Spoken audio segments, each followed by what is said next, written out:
नाज़रीन, महंगाई सबब अवाम बेहाल बनियल है, जॾहिं त एहतिजाजी मुज़ाहिरो कयो वियो आहे। वधीक तफ़सील ॾिसूं था इमाम बख्श टंगड़ी जी हिन रिपोर्ट में।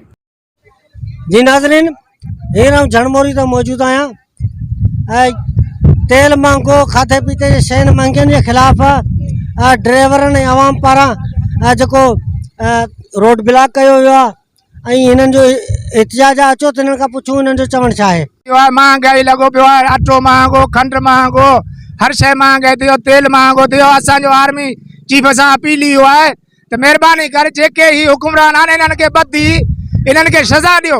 जा ईअं करियो त असांखे को अहिड़ो हज़ार जो सुई दवा हणी छॾियो, असां सभु मरी वञो, अवां मरी वञे। उन खां सही आहे बिजली जा बिलूं महांगा, तेल महांगो, असां ग़रीब वञो कहिड़े पासे वञो। ही अवाम सॼो बीठो आहे, हिननि खां पुछा करियो। बाज़ार सॼो खुलियो पियो आहे, को माण्हू ख़रीदारी को कोन आहे।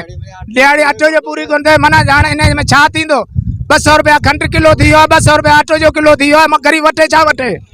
असांजो गवर्नमेंट सां अपील आहे इहो त असांजो कुझु माना दाद बचार करनि। धमाको कंदासीं पूरा थी वञूं बस। हाँ बाबा, असांजो इहो यादि बाबा, महंगाई घटि कई वञे। असां ग़रीब आहियूं, ग़रीबनि जो कुझु सोचो, रुगो पंहिंजो न सोचो। असांजे लाइ कुझु सोचींदव त असीं बि अॻिते वधंदासीं न। जे भला न पोइ असांखे को सची ॻाल्हि आहे, अहिड़ी दवा ॾियो जो असां पूरा थी वञूं। ग़रीब हुजे ई न। हाणे असीं कमायूं 300 रुपया तारीख़, 300 में असीं छा हलाईंदासीं घर खे। 200 रुपया किलो अटो लॻो पियो आहे, 200 खंड लॻी पई आहे, 400 रुपया 450 रुपया किलो गेहूं लॻो पियो आहे। कहिड़ी शइ जी पूरी करियोसीं।